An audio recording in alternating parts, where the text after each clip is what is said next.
Olá pessoal, chegamos no nosso último estudo, fazendo aí um percurso introdutório sobre a adoração cristã.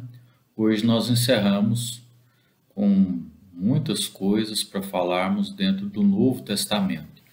Então, como essa adoração se processa dentro do Novo Testamento. De fato, se nós fôssemos resumir o Novo Testamento, poderíamos falar que se resume em Jesus Cristo, né? Jesus Cristo e por isso esse é o primeiro ponto, que Jesus Cristo é o cumprimento da adoração no Antigo Testamento. Então, tudo aquilo que nós vimos no Antigo Testamento, todos os símbolos, as sombras, os tipos, sejam sacrifícios, sejam sacerdotes, sejam reis, profetas, né? Tudo aquilo que era ligado à adoração no Antigo Testamento tem o seu cumprimento em Jesus Cristo. Então nós podemos falar que ele é o cumprimento da adoração do Antigo Testamento. Por quê? Porque, em primeiro lugar, como você vê aí, ele é o sacrifício perfeito e ele é o Cordeiro Pascal. É o que nós lemos em Hebreus 10 e em 1 Coríntios 5. Paulo fala que ele é o Cordeiro da Páscoa, assim como aquele Cordeiro Pascal foi usado para a libertação do povo da escravidão do Egito. Jesus se tornou nosso Cordeiro Pascal.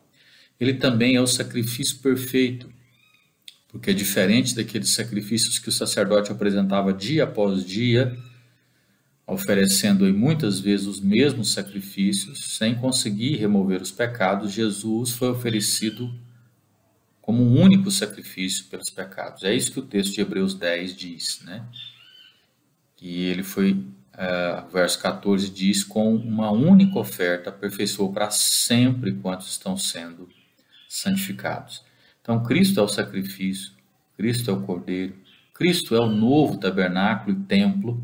Nós vimos isso quando lemos o texto do Evangelho de João, capítulo 1, onde diz que o Verbo se fez carne e habitou entre nós. A palavra é tabernaculou, a mesma palavra no Velho Testamento. Então, Cristo é o Verbo de Deus que se tornou o tabernáculo na terra, que se tornou o templo, né, na terra. Então, ele traz a presença de Deus sem a necessidade mais do tabernáculo, sem a necessidade mais do templo. Cristo abriu o caminho para a Nova Jerusalém. É isso que nós lemos também em Hebreus, capítulo de número 12, o verso de número 22 a 24. Olha o que diz. Mas tendes chegado ao monte Sião e à cidade do Deus vivo, a Jerusalém celestial, e a incontáveis hostes de anjos, e a universal assembleia, e a igreja dos primogênitos arrolados nos céus, e a Deus, o juiz de todos, e aos espíritos dos justos aperfeiçoados, e a Jesus, que é o mediador da nova aliança. Cristo também é o nosso grande sumo sacerdote. Isso é interessante porque a Escritura, como nós vimos, ela fala que Jesus é o sacrifício, mas ele também é o sumo sacerdote, ou o grande sumo sacerdote. O autor de Hebreus também traz essa ideia quando ele diz que Jesus, o Filho de Deus, ele é o grande sumo sacerdote que penetrou os céus. Por isso devemos manter firmes, né, conservar firmes a nossa confissão. O verso 15 de Hebreus 4 diz: porque não temos sumo sacerdote que não possa compadecer-se das nossas fraquezas. Por isso, acheguemo-nos confiadamente junto ao trono da graça. Então, ele é o grande sumo sacerdote. E por fim, ainda falando de Cristo como cumprimento da adoração do Antigo Testamento, devemos lembrar que ele é quem lidera o seu povo na adoração.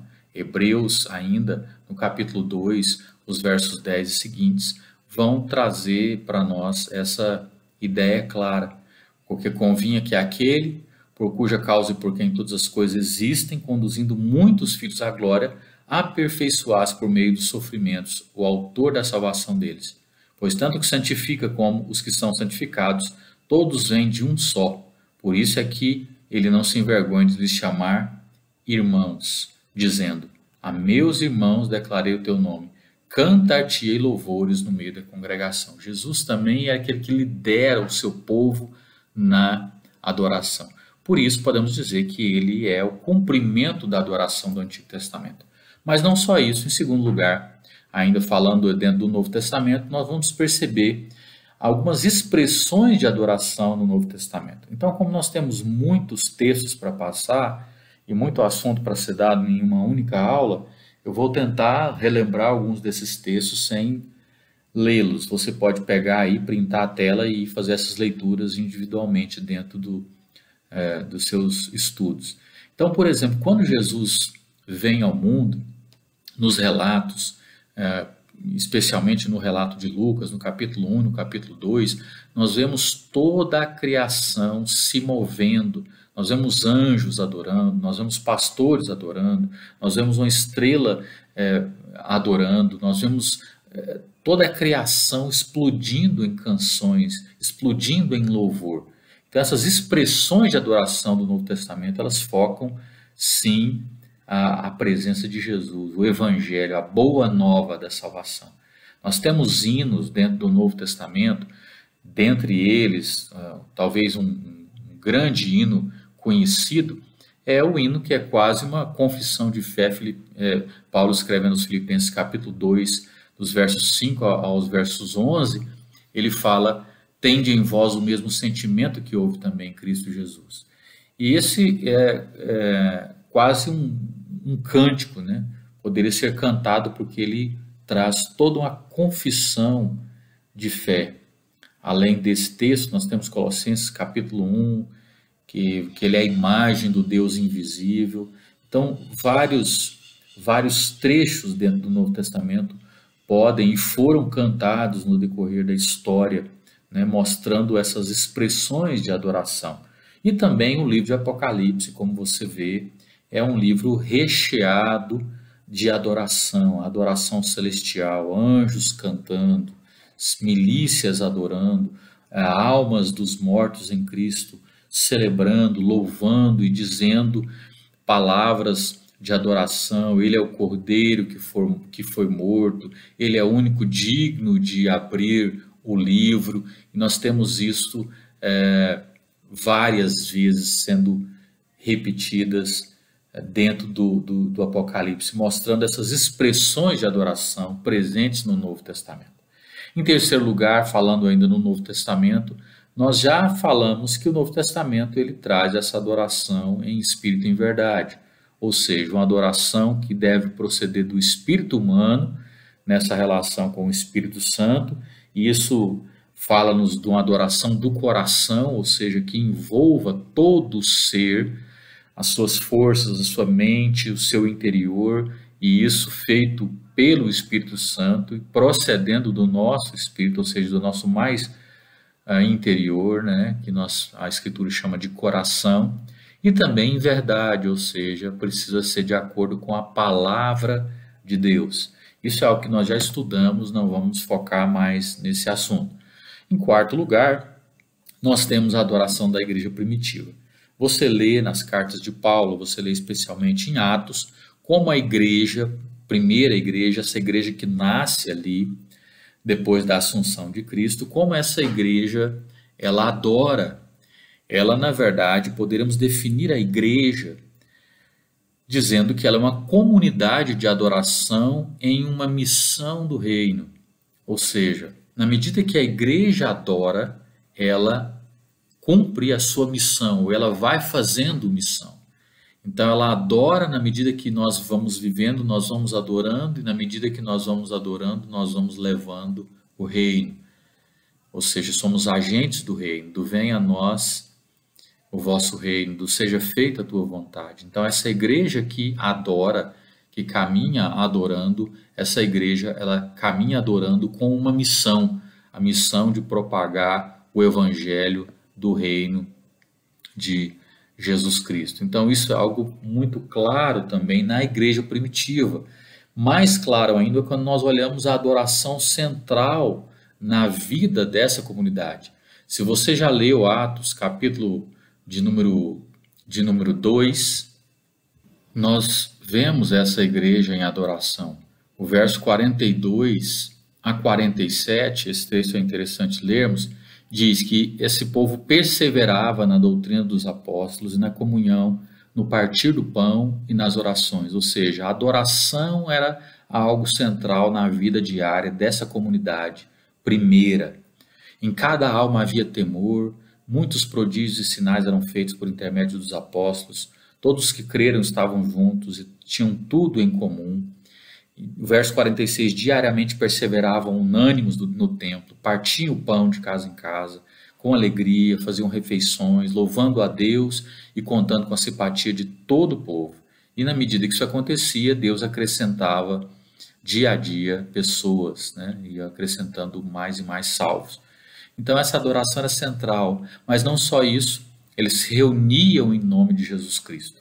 Quando esse povo se reunia, eles se reuniam em nome de Jesus para celebrar a glória do Salvador, para celebrar a vida, a morte, a ressurreição do Salvador.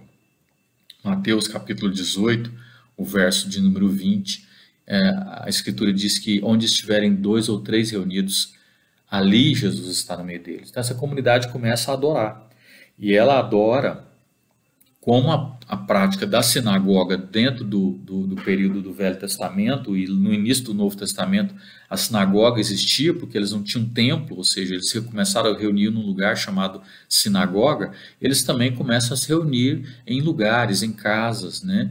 E sempre apresentando ou focando esse evangelho centrado em Jesus Cristo. Então o foco do evangelho era Jesus, a graça de Jesus, a vida de Jesus, a morte de Jesus, o sacrifício de Jesus, a cruz de Jesus, a ressurreição de Jesus. Então a igreja, na medida que ela vivia, ela praticava aquilo que ela vivia. E além disso, nós podemos ver a ceia do Senhor, que era a renovação da aliança e do sacrifício. Então, não mais a necessidade de sacrifício de animais, mas eles agora celebravam a ceia, eles comiam o pão e bebiam o cálice, trazendo essa aliança de novo às suas lembranças, às suas memórias, como símbolo daquilo que Cristo havia feito por eles. O próprio Jesus é adorado como Deus, ou seja, ele não é um profeta somente, ele não é um mestre somente, mas a igreja primitiva, ela reconheceu que Jesus é Deus, como Deus é Deus. Então eles começam a adorá-lo já como Deus. Isso vai ser um problema dentro da história da igreja, porque vez ou outra a igreja vai entrar nessa confusão e muitos hereges vão surgir dizendo que Jesus não deve ser adorado como Deus. Como até os nossos dias isso acontece. Então essa adoração é o combustível, a motivação e o objetivo das missões. Aquilo que dava a eles força, aquilo que fazia com que eles prosseguissem, era exatamente a adoração, adorar a Deus em Cristo Jesus. Romanos capítulo 15, versos 8 e 9, Paulo escrevendo, ele diz àquela igreja as seguintes palavras: pois que Cristo foi constituído ministro da circuncisão em prol da verdade de Deus, para confirmar as promessas feitas aos nossos pais, e para que os gentios glorifiquem a Deus por causa da sua misericórdia, como está escrito: por isso eu te glorificarei entre os gentios e cantarei louvores ao teu nome. Então essa adoração era a combustão. Ainda no Novo Testamento, nós vemos essa adoração corporativa acontecendo no domingo, no dia do Senhor. Atos capítulo 20, verso 7, diz que foi no primeiro dia da semana que eles se reuniam para partir o pão. 1 Coríntios capítulo 5, verso 4, fala também que eles estavam reunidos ali em nome do nosso Senhor Jesus Cristo, reunidos vós e o meu espírito com o poder de Jesus, nosso Senhor. No primeiro dia de cada semana também eles reservavam dinheiro, como escrito aos 1 Coríntios 16, 2, para separar uma oferta para os pobres. Então nós percebemos que essa adoração, junto como igreja, acontecia no domingo, que era aí esse descanso sabático já presente, mas ainda não completado, porque o dia do Senhor traz essa noção de vivenciarmos agora um descanso que nos aguarda na eternidade. E Apocalipse capítulo 1, verso 10, o próprio João, ele vai fazer essa menção do dia do Senhor, quando ele diz no verso de número 10, achei-me em espírito no dia do Senhor, ou seja, isso era um domingo. Então, diferente do povo dos judeus que se reuniam no sábado, no sabá, nas sinagogas, essa igreja agora começava a se reunir para adorar no domingo, um dia depois do sábado, que é o dia da ressurreição, que é o dia onde eles separaram para se tornar o dia de descanso. Ainda falando sobre adoração no Novo Testamento, essa adoração corporativa era que alimentava e motivava toda a vida como adoração. Então, como é que eles deveriam adorar? Como é que eles eram motivados nessa vida de adoração? Quando eles estavam juntos, sendo alimentados uns com os outros. Então, Paulo, escrevendo nos Romanos capítulo 12, verso 1 e 2, ele fala desse povo oferecendo um culto racional, um culto apresentando-se os corpos como sacrifício vivo, santo e agradável. E esse culto racional não quer dizer só um culto em termos de mente, mas é um culto onde havia transformação pela renovação dessa mente, havia o experimentar a boa, agradável e perfeita vontade de Deus. Então, eles apresentavam a vida deles como um sacrifício vivo para o serviço.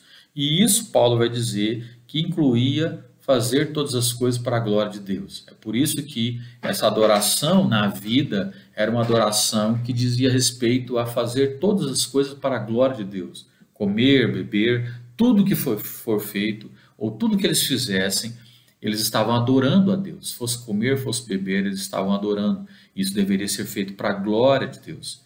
Isso era também através do serviço. Quando eles serviam a Deus no trabalho do dia a dia, quando eles serviam aos seus senhores, eles não estavam servindo aos seus senhores, eles estavam servindo ao próprio Deus. Então, essa adoração, essa vida é que motivava esse povo como um sacrifício, né? Um louvor contínuo que também acontecia quando eles faziam o bem uns para os outros. Quando eles eram bons uns para os outros, eles também estavam aí louvando a Deus, adorando a Deus. Então, olha, o verso Hebreus 13, 15 e 16. Por meio de Jesus, pois ofereçamos a Deus sempre sacrifício de louvor, que é o fruto de lábios que confessam o seu nome. Mas ele continua dizendo, não negligencieis a prática do bem e a mútua cooperação, pois com tais sacrifícios Deus se compraz. Ou seja, eles também adoravam enquanto eles faziam o bem, enquanto eles abençoavam outras vidas. Essa adoração, ela era claramente centrada em Deus e centrada na palavra, ou seja, centrada na palavra em todos os aspectos, em todos os elementos que nós podemos dizer. Todas as coisas, elas apontavam para Deus como centro, para a palavra. Então você tem a pregação, você tem elementos de não pregação, né, que não fazem parte, como cânticos, etc. Você tem os sacramentos. Então tudo isso precisava ter o centro na palavra de Deus, mas também centrado em Deus, centrado na Trindade, concentrado em Deus como objeto da adoração, o Pai, concentrado em Deus no relacionamento com o corpo de Cristo, ou seja, no Filho que nos faz um, concentrado também no Deus pessoal, né, nessa presença pessoal de Deus, que é a presença do Espírito Santo de Deus na adoração. Além desse conteúdo, né, a presença do Espírito. Então, a Trindade era o centro da adoração. A palavra era o centro da adoração. Mas uma adoração que não era só vertical, ela tinha uma dimensão horizontal. Por isso, você vê as exortações de Paulo aos Colossenses, aos Efésios, onde ele claramente observa, por exemplo, Colossenses, capítulo de número 3, versos 15 a 17, Paulo diz o seguinte: seja a paz de Cristo o árbitro em vosso coração. Ou seja, precisava haver paz nessa dimensão horizontal. Nós somos chamados em um só corpo. Habite ricamente a palavra de Cristo. Instruí-vos, aconselhai-vos mutuamente. Cantai, louvai com salmos, hinos, cantos espirituais. Tudo que fizer, seja de graças a Deus, Pai, em nome do Senhor Jesus. Então, essa adoração ela precisava ser horizontal, né? Assim como nós vemos o problema da adoração da igreja de Corinto, 1 Coríntios 12, 13 e 14 fala sobre isso. Eles estavam focados nos dons espirituais e eles estavam esquecendo uns dos outros. Eles estavam esquecendo do amor, que é o caminho que Cristo demonstrou. Eles estavam esquecendo de partilhar a ceia. Quando os outros chegavam, eles já tinham comido tudo, eles estavam preocupados se eu sou de fulano, se eu sou de Beltrano, ou seja, havia divisão no meio da igreja. Então, o contexto da adoração, há essa dimensão horizontal. Isso quer dizer que eles se reuniam para encorajar uns aos outros, para haver o encorajamento mútuo. E esse também é um aspecto da adoração do Novo Testamento. O Hebreus capítulo 10, verso de número 25, diz: não deixemos de congregar-nos, mas façamos admoestações uns aos outros. Ou seja, eles se reuniam para encorajar uns aos outros. Essa adoração no Novo Testamento também, ela é vista ocorrendo debaixo de uma liderança de adoração. Liderança dos presbíteros que estavam sob Cristo, né? Você vai ler que você tem esses líderes sendo ordenados, sendo chamados para o ministério e colocados como responsáveis pelas igrejas, né? E também você tem a participação dos membros no exercício de dons. É lógico que dons que deveriam ser supervisionados pelos anciãos, pelos presbíteros, né? Então você vê uma liderança dessa adoração e você vê uma participação da igreja. Não só os líderes, mas a própria igreja participa no exercício dos seus dons. Isso também é claro dentro da adoração do Novo Testamento. Mas ainda nós temos essa adoração, precisava ser compreendida. Então, assim como em Atos nós temos aqueles que ouviam na sua própria língua os homens adorando a Deus, homens que eram de outros povos adoravam em suas próprias línguas a Deus. Isso foi o Pentecostes, né?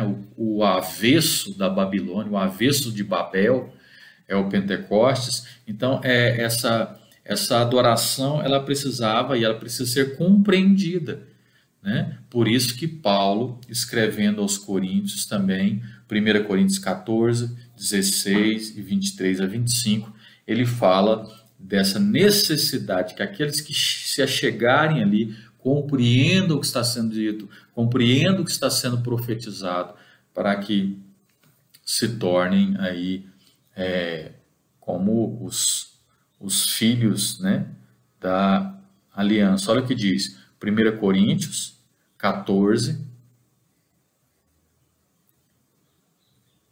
16. Se tu bem disseres apenas em espírito, como dirá o indouto amém depois da tua ação de graças, visto que não entende o que dizes? Exatamente isso que ele está dizendo. As pessoas precisam entender. E aí o verso 23 diz: se, pois, toda a igreja se reunir no mesmo lugar e todos se puserem a falar em outras línguas, como no caso de entrarem indoutos ou incrédulos, Não dirão porventura que estáis loucos?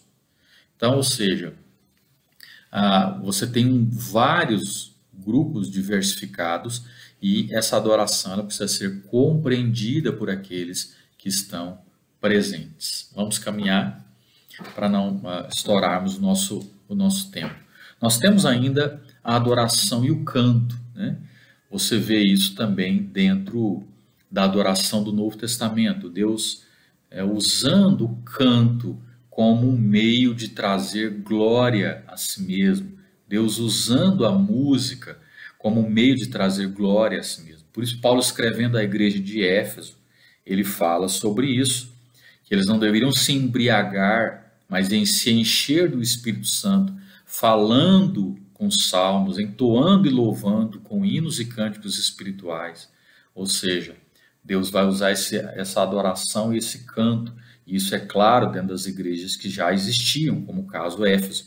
A igreja em Colossos também, ou a carta aos Colossenses, no capítulo 3, Paulo vai dizer isso também, no verso 15 a 17, seja a paz de Cristo o árbitro do vosso coração, vocês foram chamados de um só corpo, habite ricamente a palavra de Deus em vocês, sejam instruídos mutuamente, se instruam mutuamente, aconselhem-se mutuamente, né? Louvem a Deus, e aí ele diz, com salmos, hinos, cânticos espirituais. E por fim, Tiago, capítulo de número 5, verso de número 13. Está alguém entre vós doente, sofrendo? Faça a oração. Está alguém alegre? Cante louvores. Ou seja, o canto ele é usado como meio para glorificar a Deus. Por isso nós devemos usá-lo na adoração. Essa adoração também, no Novo Testamento, nós vamos ver elementos, agora novos elementos para essa adoração. Por exemplo, um dos elementos da adoração, a oração, como nós já falamos. Quando você ora, você está adorando. Um outro elemento, a oferta. Quando você oferta, você está adorando. Quando você lê as Escrituras, quando as Escrituras são lidas, são pregadas, nós estamos adorando. Quando nós cantamos, nós vimos também. Quando acontecem os sacramentos, também nós estamos adorando. Ou seja, são elementos da adoração. Além desses elementos, poderíamos falar de outros elementos, as confissões de fé, que expressam aquilo que nós acreditamos, quando se faz um juramento, um voto, né, como no caso de casamento, né, os sacramentos, nós temos a ceia, mas também temos o batismo, e nós temos vários outros juramentos que se fazem, e consagrações, e etc. Então, tudo isso faz parte, e são elementos da adoração. Quando alguém chega e dá um testemunho na igreja, isso também é um elemento de adoração. Quando nós estamos juntos com os irmãos, né, seja na igreja ou na casa uns dos outros, também nós estamos ali adorando juntos, né, porque onde estão 2 ou 3 reunidos em meu nome, ali estou no meio deles. Então você vê vários elementos da adoração. Esses elementos são as formas, as maneiras. Então a oração, aí se essa oração é em pé, sentado, ajoelhado, isso pouco importa. Importa a oração, que se processe esse elemento. E mesmo esse elemento oração, como nós vimos, precisa vir atrelado com o Espírito em verdade. Mesmo a oferta, como foi o caso daqueles que traziam seus dízimos e que Jesus observava, e ele vê uma viúva pobre entregando tudo que ela tinha, você percebe que mesmo a oração, mesmo a oferta, mesmo a gente pode fazer um monte de coisa da boca para fora, não ser espírito em verdade. Por isso que nós já falamos que a adoração precisa ser espírito em verdade. Por isso cada um desses elementos precisa trazer esse fundamento do espírito e em verdade, ou mesmo a comunhão com os irmãos. Ela pode ser falsa, né? Ou ela pode ser em espírito e em verdade. Aí sim, ela é um elemento de adoração, senão ela é só uma reunião. Por fim, nós lembramos da adoração escatológica, ou seja, aquilo que nós fazemos hoje é como as primícias da adoração. É como aquilo que nós vamos fazer na eternidade. Então nós adoramos hoje e nós celebramos hoje como uma sombra daquilo que nós vamos fazer na eternidade, na adoração celestial. Então, essa adoração, ela tem esse foco escatológico. Então, a adoração celestial hoje, como as primícias da adoração. Então, nós iniciamos, né, e vamos depois adentrar na eternidade, como já estão alguns dos nossos irmãos em Cristo, adorando, né, nessa adoração escatológica, e um dia estaremos todos juntos, corpo e alma, adorando a Deus pela eternidade, né, vivendo para a glória do seu nome pela eternidade. Então, eu espero que você possa ter aproveitado esses estudos, tudo que nós dissemos. Você pode retornar esses slides e ver esses textos quantas vezes você achar necessário. O que é importante é que você perceba aí que tipo de adoradores que o Pai procura. Nós, baseados em João 4, nós começamos a trazer os fundamentos disso. Então, falamos desse período pré-mosaico, mosaico, do período dos reis, do período dos profetas, dos salmos, e, por fim, no período de Cristo, né, que todas essas coisas apontavam para Jesus, para a adoração, para aquele que é o único que consegue adorar a Deus em espírito e em verdade, para aquele que só é por ele nós podemos ir até Deus, para aquele que tudo se reúne e deve focar e apontar para ele. Então, essa adoração precisa ser centrada em Deus, a Santíssima Trindade, centrada na palavra. Ela precisa carregar os elementos corretos, como nós vimos. E essa igreja vai fazer isso dentro do Novo Testamento, e aí nós fazemos até os dias de hoje. Nós poderíamos ainda ter colocado nesse estudo, falando sobre a adoração, na época da Reforma, no período de Lutero, de Calvino, como eles tocavam os cânticos, se eram hinos, se eram salmos, e trazer isso para os nossos dias, toda essa modificação que aconteceu na adoração, né, e outros elementos que as igrejas e seitas foram entrando, mas eu acredito que é importante, e o que nós estudamos, ele forma uma base para que a gente possa estabelecer um norte, né, estabelecer um fundamento para aquilo que nós podemos chamar e considerar a adoração cristã, o tipo de adoradores que o Pai procura. Até os nossos próximos estudos. Deus abençoe todos vocês. Até uma próxima oportunidade.